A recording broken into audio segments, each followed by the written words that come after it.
cameras flashed, the crowd froze. And just like that, Hollywood had a new obsession. Imagine posting a simple casual video online. Right. You're just checking in, expecting to promote a passion project you've been pouring your soul into, but then you wake up to this massive spiraling internet panic about your physical health. It's just wild. Yeah. Welcome to Starscope Report. Join Jordan and Jamie as they uncover Hollywood drama, music industry shakeups, and viral influencer scandals. From red carpet surprises to social media controversies, we dive deep into the stories behind the fame. Today, we're bringing you right into the center of a chaotic 48-hour window where a single viral comment sent 28-year-old Paris Jackson rushing straight to a medical professional. Yeah, it really is a phenomenal modern Hollywood story. I mean, primarily because it perfectly illustrates how the architecture of the internet can take a completely harmless, mundane moment and, well, instantly manufacture a full-blown medical crisis. The speed at which the narrative slipped completely out of her control reveals the unique, suffocating pressures placed on someone who has literally grown up under the world's most intense microscope. So we're going to explore the anatomy of this viral panic, the grueling realities of building a credible music career, and some massive behind-the-scenes legal battles over a billion-dollar legacy. For you listening, buckle up, because this deep dive goes way, way deeper than a single Instagram video. The timeline officially kicks off on May 16th. Okay, set the scene. So Paris Jackson, who commands an audience of 6.4 million followers on Instagram, posts a video. And it's nothing scandalous, just a casual update. But the algorithm doesn't care about her message, It cares about engagement. Oh, absolutely. A user leaves a comment that completely derails her entire week. The comment simply asks, "What's wrong with Paris's neck?" And that is the spark that lights the algorithmic fire. That single comment doesn't just sit there at the bottom of the feed. It immediately starts racking up hundreds of likes. Yeah, people get so nosy. Exactly. Other users begin zooming in on the video, taking screenshots, literally drawing red circles around her throat. Suddenly, the entire conversation in her comment section is no longer about her life, or her art. It transforms into an impromptu, crowdsourced medical diagnosis. It really does. And as we see so often with viral culture, the panic didn't stay contained to Instagram. No, it jumped platforms, it migrated over to Reddit, specifically landing in the massive r/entertainment subreddit, which, is a megaphone for pop culture news. Oh, big time. And when you look at those Reddit threads, you get a fascinating look at the dual nature of how the internet digests information. Yeah, you really see the two extremes. Right. So on one hand, you had this incredibly humorous mix-up happening in real time. Several Redditors openly admitted they initially misread the trending headline as they were scrolling. They actually thought the article was about the famous director Peter Jackson getting an emergency neck scan. Which is just, it highlights how rapidly we consume information. People are skimming headlines at light speed, filling in the blanks with whatever mental associations pop up first. Yeah, one user commented that they got a massive jump scare reading the headline before realizing it was Paris, not the guy who directed the Lord of the Rings movies. That is hilarious. It's wild what our brains do when you're doom scrolling. But, the tone in those threads shifted very quickly from accidental comedy to something much more intense and serious. It did. Amid those jokes, a genuine, palpable wave of health anxiety took over the forum. Users started analyzing the visible bulge in her neck and began pointing out that, for public figures in the past, similar visual symptoms had tragically turned out to be thyroid cancer. Oh, wow. That is a massive leap. It is. But fans were pulling up historical examples, comparing photographs, urging her to get it checked out immediately. They were insisting in all caps that this could be a life-or-death situation. It escalated from a passing observation to a chorus of thousands of people screaming into the digital void, telling her to go to a doctor. I have to challenge the framing of this for a second, though. We talk about the internet being toxic or manufactured in these moments, but put yourself in the shoes of a fan who perhaps has seen a loved one ignore a lump and face terrible consequences. That's a fair point. It's entirely misguided, sure, because none of these people are her actual doctors. But isn't there something fundamentally human and protective about that impulse? They thought they were literally saving her life. That is a very fair distinction to make. The intent from many of those fans was likely protective. They genuinely cared. But the mechanism of delivery, the sheer volume of thousands of voices screaming at you simultaneously, strips away the humanity of the interaction. Right, it becomes overwhelming. Exactly. From Paris's perspective, the intent doesn't soften the impact. The internet's crowdsourced care acted as a massive psychological trigger.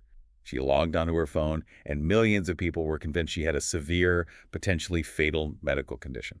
And she admitted she completely freaked out. Her exact quote was, "Y'all are freaking me out thinking there's something wrong." And she didn't just log off and ignore it, Yeah. The anxiety took root. Yeah, it really did. She took immediate and honestly pretty intense logistical action to figure out what was happening inside her own body. She called for a medical professional to come directly to her rehearsal studio. Think about the underlying panic required to make that happen. She didn't call her primary care doctor and wait for an appointment next Tuesday. Right, she bypassed the waiting room entirely. She had a mobile ultrasound unit brought directly to her workplace to scan her throat and her lymph nodes on the spot. Simultaneously, she rushed to get comprehensive blood work done, specifically checking her thyroid levels to either confirm or rule out the exact fears the internet had planted in her head. The tension of waiting for those results in the middle of a rehearsal space must have been unbelievable. But the diagnosis, the ultrasound and the blood work came back completely, 100% normal. Thank goodness. On May 17th, Parrish shared the update with everyone. She said the scan showed the slightest amount of redness on her vocal cords, but absolutely no calluses, which are medically known as singer's nodes. And the actual biomechanical explanation for the weird neck is fascinating.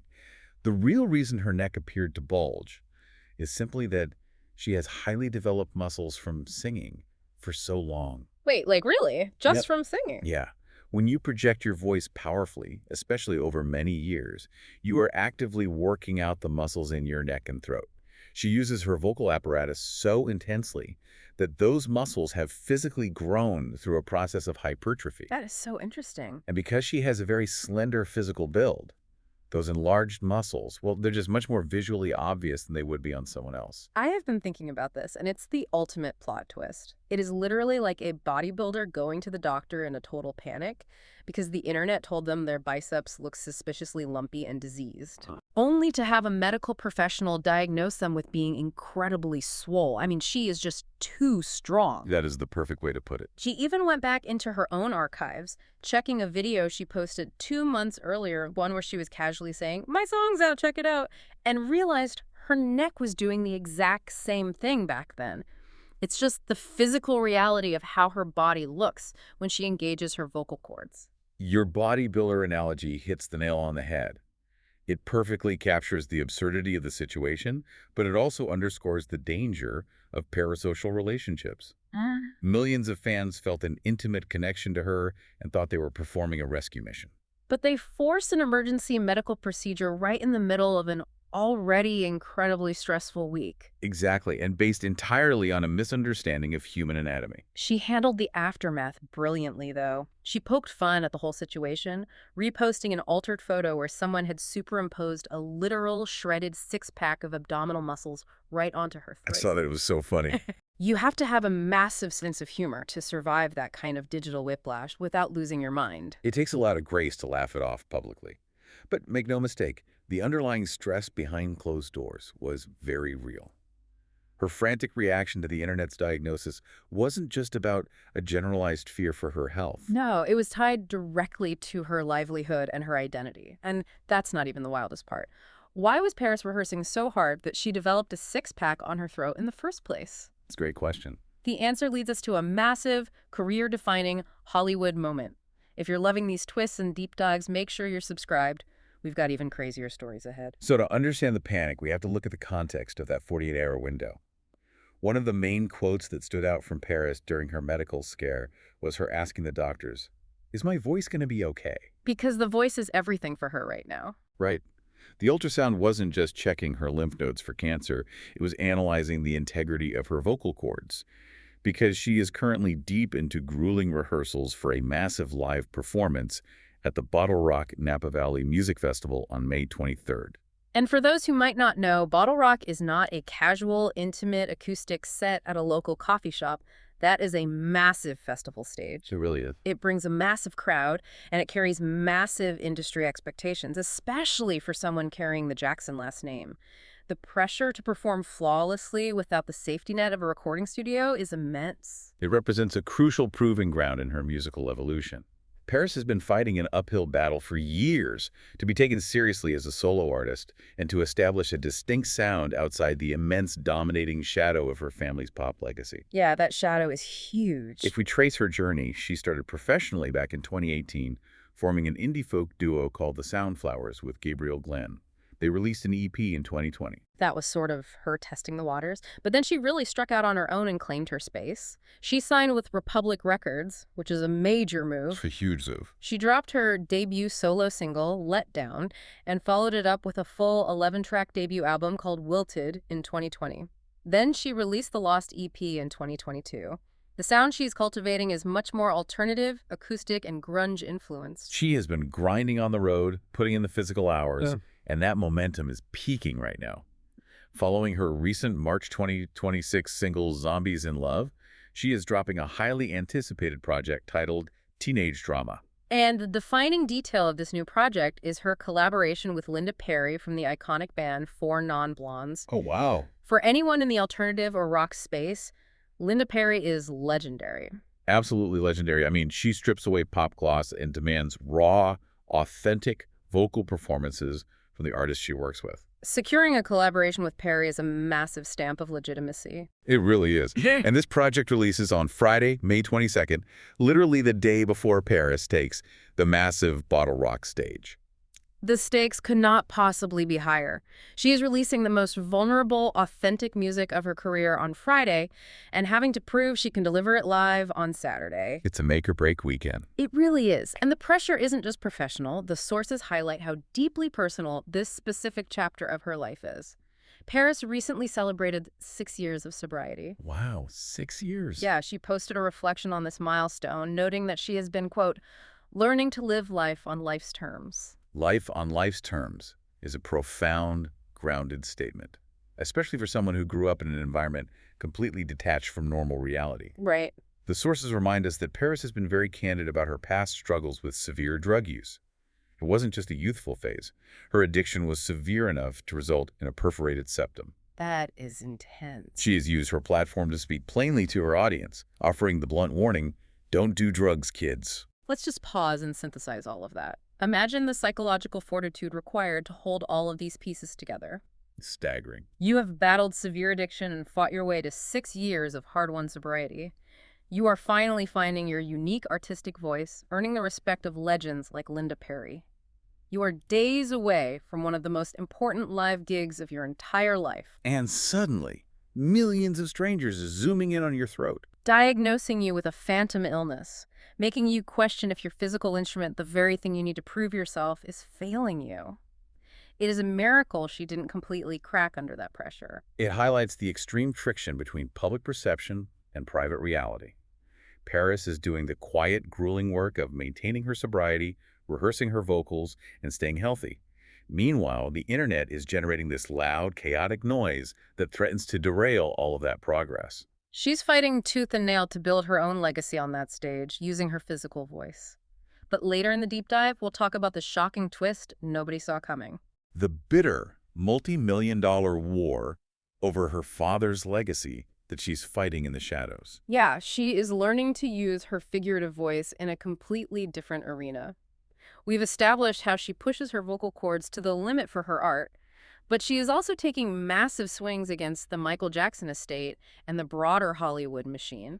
Let's get into this, because this is where the story shifts from a deeply personal health scare to a massive industry-shaking stand. Paris recently drew a line in the sand against the second highest grossing movie of the year, and she scored an unbelievable legal victory against the powerful executors of her father's estate. Let's start with the movie. In April, the highly anticipated Michael Jackson biopic, simply titled Michael, hit theaters. It stars her own relative, Jafar Jackson, in the lead role.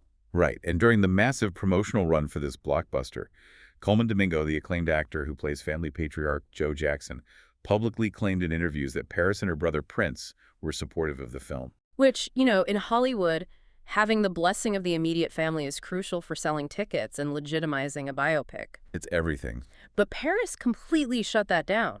She fired back publicly, stating in no uncertain terms that she had, quote, 0% involvement in the biopic.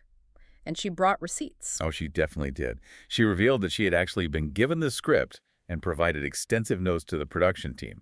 She pointed out specific parts of the script that she found, quote, dishonest and scenes that made her deeply uncomfortable. The mechanics of how Hollywood biopics function make this incredibly revealing. The production clearly wanted the veneer of her approval without actually implementing her feedback. Exactly. According to Paris, her notes were entirely ignored. She called out what she saw as a tightly controlled narrative filled with full-blown lies. She refused to let her name be used as a marketing tool for a sanitized version of her family's history. Her exact quote summarizing her stance was, "Not my monkeys, not my circus." I love that response. She skipped the massive red carpet premiere entirely. I mean, refusing to lend your image to a guaranteed blockbuster that is literally about your own father takes serious guts. It really does. She is refusing to be a prop in their multi-million-dollar PR campaign, and that defiance is even more pronounced in the courtroom. Yes, let's talk about the lawsuit. Paris recently engaged in a high-stakes legal battle against the executors of Michael Jackson's estate. When an artist of that magnitude passes away, their estate operates essentially like a billion-dollar corporation. And the executors are essentially the CEOs. They hold immense power over the assets. Right, and Paris accused this close-knit group of powerful lawyers of abusing that power. She alleged they were skimming money from her dad's fortune. Wow. She claimed they weren't just mismanaging the assets, but that they were actively using the estate's vast resources and legal power to bully, mock, and belittle her behind closed doors. The court documents provide a stark look at how these estates operate.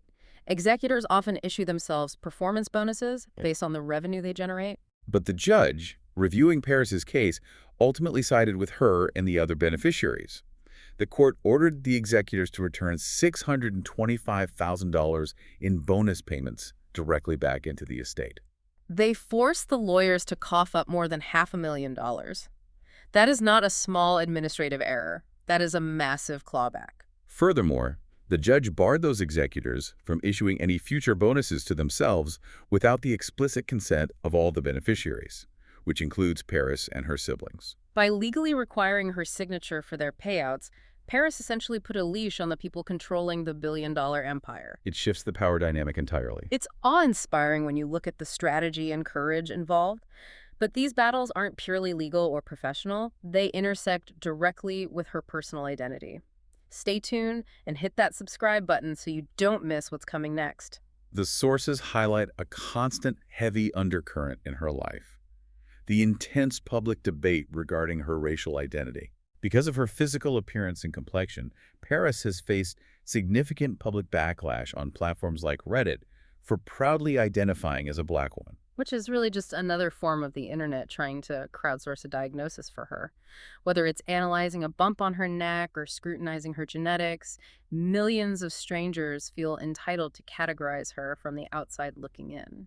The internet demands simple binary categories. Yeah. But Paris has staunchly defended her identity by anchoring it in her lived experience and her upbringing. Yeah. She points back to a pivotal memory from 2017, a conversation she had with Michael. According to Paris, her father looked at her and plainly stated, "You're Black. Be proud of your roots." For her, that is the definitive word. It supersedes whatever debates are happening in online comment sections. And you can see how fiercely protective she is of her father's cultural influence. The sources mention an instance where she defended Kanye West during a wave of public backlash against him. Her defense was deeply personal. She recalled how Michael used to play Kanye's 808 and Heartbreak album for her constantly when she was growing up. She connects her current musical tastes, her understanding of art, and her loyalty directly back to those formative moments curated by her dad. She is incredibly grounded in her roots, even when the world tries to rip them up.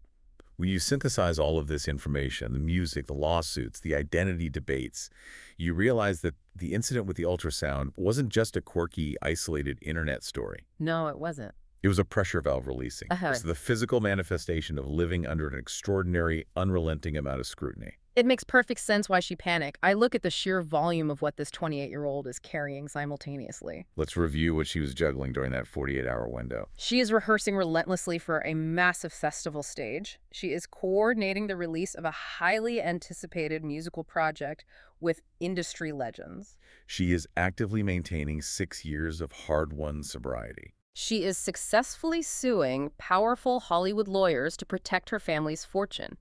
She is calling out a blockbuster movie studio for manipulating her father's story. And she is constantly having to defend her own racial identity to millions of strangers online. When you are fighting that many battles on that many fronts, and suddenly the whole world points at your throat, the very instrument you need to fight those battles, the panic is entirely justified. Yet the outcome of that emergency medical scan provides an incredibly poetic conclusion to the story. The ultrasound didn't find a tumor. It didn't find vocal damage or fragility. It found physical strength. So what does this all mean for you, the listener? Let's leave you with this final thought to mull over. The entire internet went into a massive panic because Paris Jackson's neck muscles were visibly bulging in an Instagram video. Right, like millions of people assumed she was sick, that she was fragile, that she was a victim who desperately needed saving. But when you look at the undeniable reality of her life, her 6 years of ironclad sobriety, her absolute refusal to be silenced or used by a Hollywood blockbuster, and her definitive legal victory bringing powerful estate lawyers to heel, maybe the internet had it completely wrong. Maybe they shouldn't be worried about her throat at all, because those visibly bulging muscles aren't a symptom of illness. They are the physical, biological proof that Paris Jackson has spent her entire life strengthening her voice, and she is finally unapologetically ready to use it. You've been listening to Starscope Report, where Jordan and Jamie uncover the stories shaping Hollywood, music, and pop culture. Thanks for tuning in, and don't forget to subscribe for more stories that keep the stars shining.